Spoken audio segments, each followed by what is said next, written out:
Selamat pagi pemirsa, apa kabar Anda hari ini? Bersama saya Puji Lestari, inilah kabar Indonesia.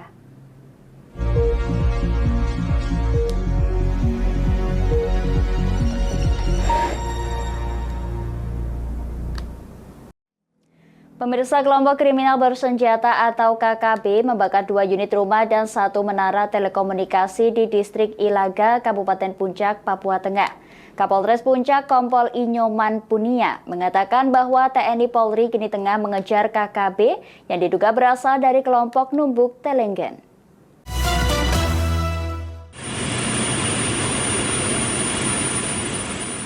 Kelompok kriminal bersenjata KKB dilaporkan menyerang 2 unit rumah serta 1 menara telekomunikasi di distrik Ilaga, Kabupaten Puncak, Provinsi Papua Tengah pada Selasa 15 Agustus lalu.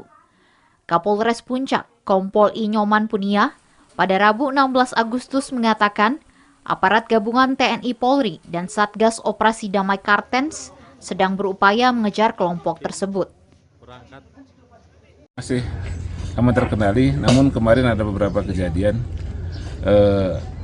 dari ada kontak tembak karena dari aparat keamanan melaksanakan kegiatan pengamanan untuk gladi bersih, ternyata dari kelompok KKB melakukan penembakan.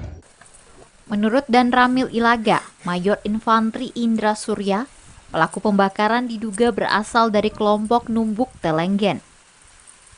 Namun semaksimal mungkin kita menghindari kontak sebenarnya. Cuman karena didahului kita tidak mungkin juga bertahan, maka kita melakukan penyisiran ke gunung-gunung yang mana kita harapannya kegiatan yang akan kita laksanakan bisa berjalan dengan aman. Sebelumnya pada Sabtu 12 Agustus lalu, KKB sempat mengganggu anggota Paskibraka yang sedang berlatih di lapangan Trikora, distrik Ilaga. Aparat gabungan TNI Polri kini meningkatkan patroli keamanan serta menutup jalur yang sering dilalui kelompok tersebut. Pemirsa, Kepala Biro Keuangan dan Perencanaan Badan Nasional Pencarian dan Pertolongan atau Basarnas, Marsikal Pertama TNI Roy Romanza melakukan pemeriksaan kesiapan dan kelengkapan peralatan untuk operasi SAR di wilayah Sulawesi Tenggara. Ia menyebut akan menambah alat operasi berupa kapal penyelamat jenis Rigid Boyan Ciput untuk pos SAR Wakatobi.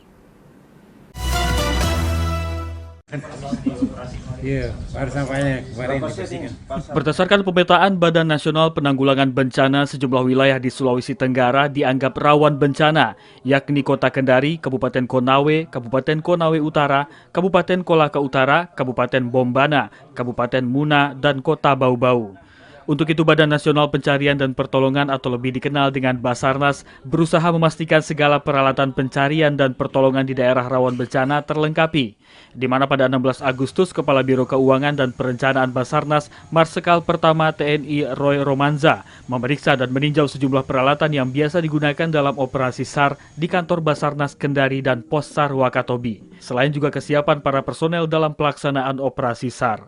Roy berencana akan menambah alat SAR berupa kapal penyelamatan jenis Rigid Buoyancy Boat untuk pos SAR Wakatobi. Mengingat Wakatobi merupakan daerah yang memiliki wilayah hampir 90% perairan, yang tentunya berpotensi besar terjadi bencana atau kecelakaan laut. Terlebih Wakatobi merupakan daerah yang memiliki wisata bawah laut yang sudah mendunia. Di Wakatobi akan kita tambahkan yaitu RBB atau sejenis kapal yang kecil, memang untuk kebutuhan yang lebih efektif dibutuhkan di Wakatobi ini. Selain itu dalam kunjungan kali ini Basarnas juga berusaha memperkuat hubungan dengan pemerintah daerah dan forum koordinasi pimpinan daerah serta potensi SAR lainnya, di mana selama ini banyak membantu dalam pelaksanaan operasi pencarian dan pertolongan di lapangan. Kami akan jeda sejenak pemirsa, tetap bersama kami di Kabar Indonesia. Presiden Joko Widodo mengawal.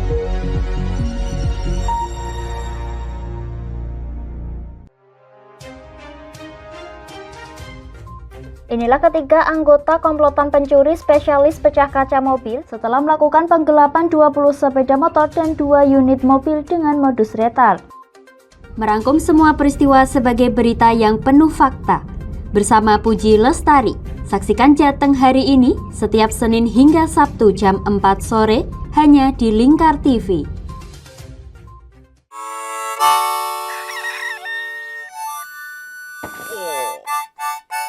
Selamat pagi, Patrick. Selamat pagi, SpongeBob. Apa kalian dua orang bodoh bisa diam? Menemani hari Minggu adik-adik dengan kartun-kartun kesayangan. Patrick, sanjunglah konsumen. Buat dia merasa senang. Halo, hai sayang. Inilah Dunia Anak setiap hari Minggu jam 7 pagi sampai jam 11 siang hanya di Lingkar TV.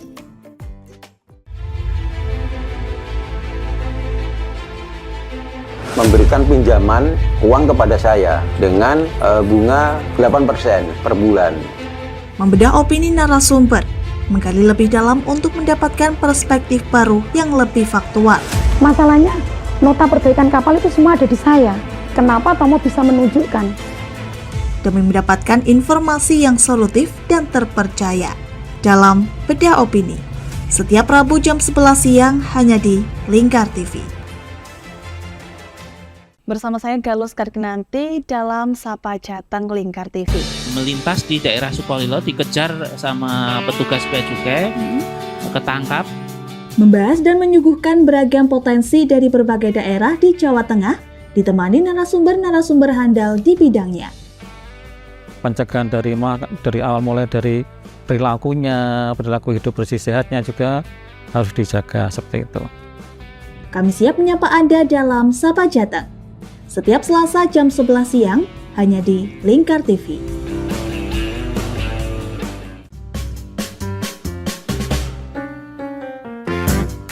Mari pilih motif batik yang kamu suka di Batik Yuliati Warno. Memproduksi dan menjual batik tulis bakaran khas Pati dengan kualitas yang sangat istimewa.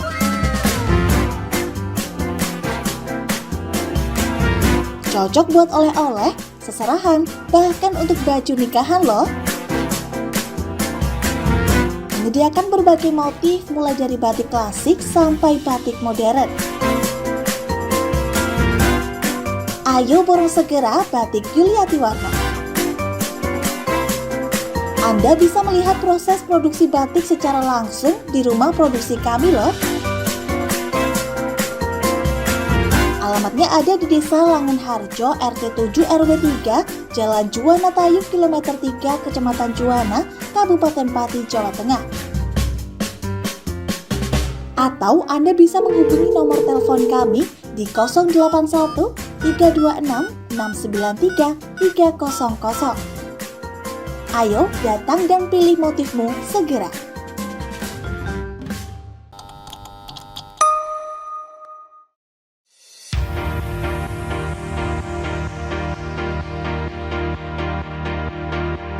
Wah, di Pati ada kedai yang nyaman dan estetik buat nongkrong bareng Besti.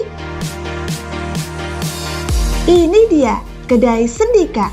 Alamatnya ada di Gang 2 Sarirejo, Kecamatan Pati, Kabupaten Pati, Jawa Tengah.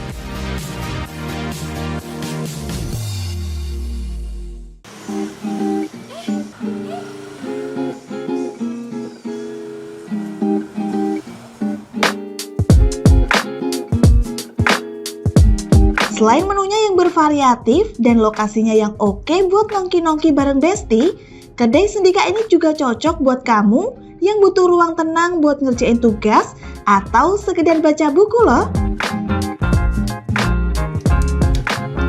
Buka setiap hari Jumat hingga Rabu, mulai dari jam 5 sore sampai jam 11 malam.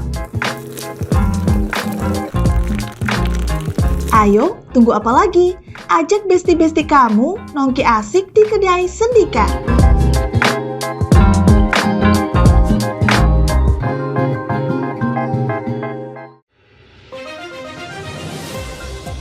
Modus kedua pelaku ini berpura-pura kehabisan bahan bakar kendaraan. Setelah pelaku dibantu, mereka kemudian melakukan kekerasan dan mengambil paksa sepeda motor korban. Saat tiba di lapangan terbang Okbab, rombongan langsung dihadang 5 orang yang mengaku sebagai anggota KKB. yakni melakukan bujuk rayu kepada korban yang merupakan santriwati pada momen kegiatan belajar mengajar khusus. Menyajikan informasi-informasi hangat dan terpercaya bersama Kabar Indonesia setiap Senin hingga Sabtu jam 7 pagi hanya di Lingkar TV.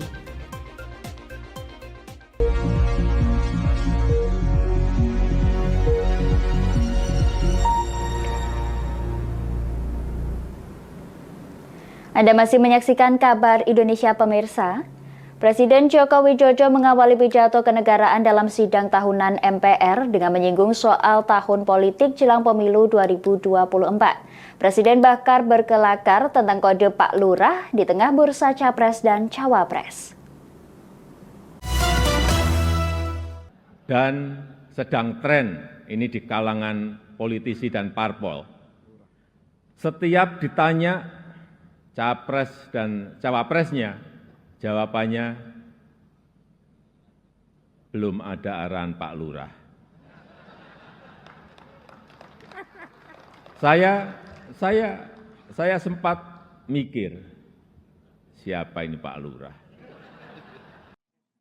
Beginilah kelakar yang dilontarkan Presiden Joko Widodo di sidang tahunan MPR di Gedung Parlemen Senayan, Jakarta, Rabu 16 Agustus. Memasuki tahun politik saat ini, kata Jokowi, suasana sudah hangat-hangat kuku. Deklarasi bakal calon presiden telah dilakukan dan mengerucut pada 3 nama, Anies Baswedan, Ganjar Pranowo, dan Prabowo Subianto. Kini yang ditunggu-tunggu publik adalah sosok bakal calon wakil presiden yang akan mendampingi nama-nama itu. Jokowi dalam posisinya sebagai tokoh politik besar seringkali dijadikan rujukan pemberi restu bagi siapa yang ingin maju dalam kontestasi pemilihan presiden mendatang. Namun Jokowi menyebut bahwa dirinya tak punya wewenang itu. Saya jawab saja, saya bukan lurah. Saya adalah Presiden Republik Indonesia. Ternyata Pak Lurah itu kode. Tapi perlu saya tegaskan, saya ini bukan ketua umum parpol, bukan ketua umum partai politik, bukan juga ketua koalisi partai.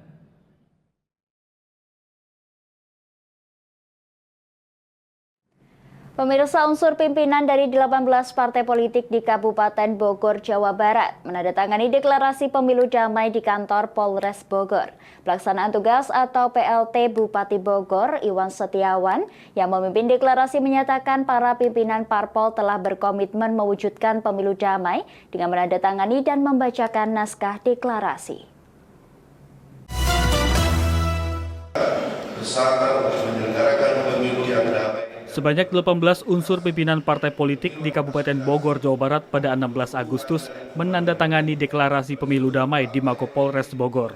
Bersama, mereka membacakan deklarasi yang berisi 4 poin, diantaranya melaksanakan pemilu 2024 secara aman, damai, dan kondusif, mematuhi segala bentuk peraturan dan ketentuan yang berlaku, serta menyelesaikan permasalahan pemilu 2024 sesuai koridor hukum. Pelaksana tugas Bupati Bogor, Iwan Setiawan, yang memimpin deklarasi, menyatakan para pimpinan parpol di daerahnya telah berkomitmen lewat penandatanganan deklarasi. Mereka berkomitmen untuk tidak melakukan kampanye yang bersifat provokatif, serta menyebarkan hoaks yang bisa berdampak pada perpecahan di tengah-tengah masyarakat. Teman-teman para ketua partai sepakat untuk di dalam pelaksanaan Pilpres dan Pileg ini berkomitmen untuk menjaga kondusivitas di Kabupaten Bogor. Lebih jauh, Iwan mengajak semua pihak di Kota Bogor untuk menguatkan komitmen dalam menjaga kebersihan, keindahan, dan ketertiban selama masa kampanye, seperti tidak menyalahi aturan pemasangan atribut kampanye.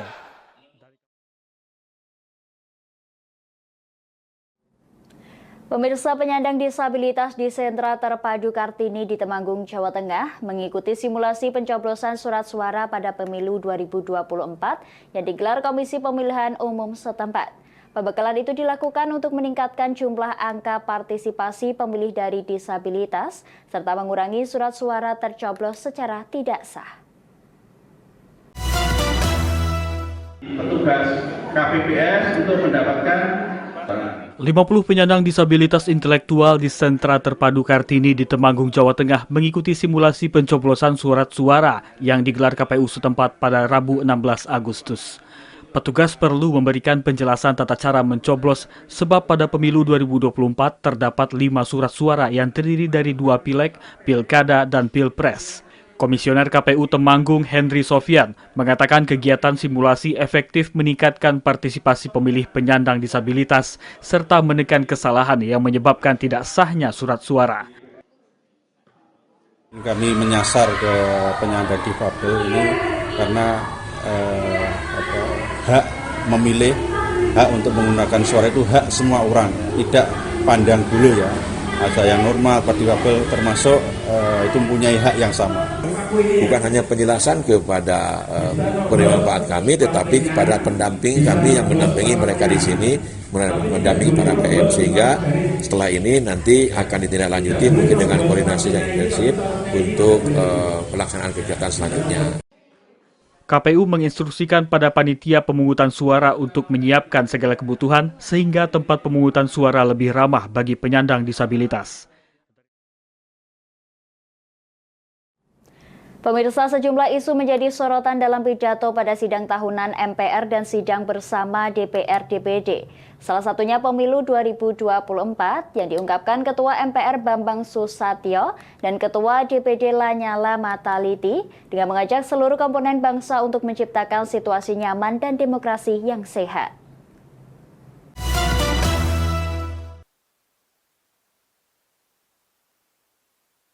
Sejumlah isu menjadi sorotan dalam pidato yang disampaikan saat sidang tahunan MPR dan sidang bersama DPR-DPD di Kompleks Parlemen Senayan, Jakarta pada 16 Agustus. Salah satunya pesan menjelang pemilu serentak 2024. Ketua Dewan Perwakilan Daerah Lanyala Mataliti menyoroti proses demokrasi yang tengah dihadapi bangsa. Dia meminta menghentikan kontestasi politik ala Barat, karena menilai Indonesia memiliki pekerjaan yang lebih besar, lebih penting, dan lebih mendesak daripada disibukkan oleh hiruk-pikuk dan demokrasi berbiaya mahal. Sementara Ketua MPR Bambang Susatyo menaruh harapan besar pada bakal calon presiden dan wakil presiden yang nantinya memenangi Pilpres 2024 agar dapat meneruskan pembangunan yang dilakukan pemerintah saat ini, serta menegaskan siapapun yang nantinya terpilih wajib didukung bersama.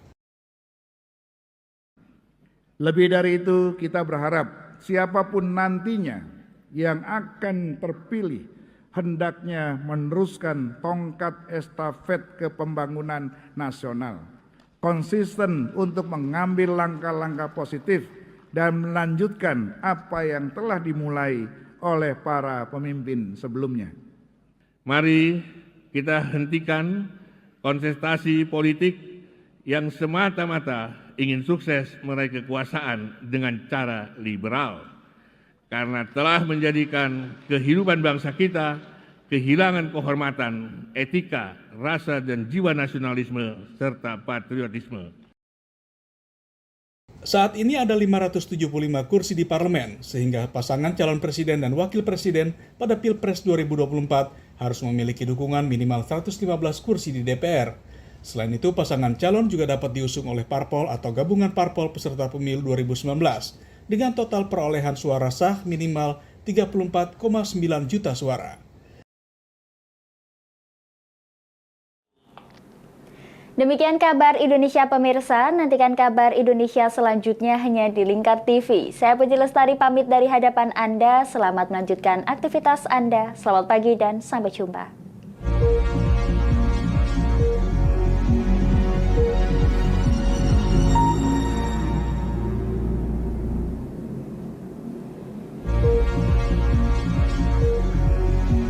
Thank you.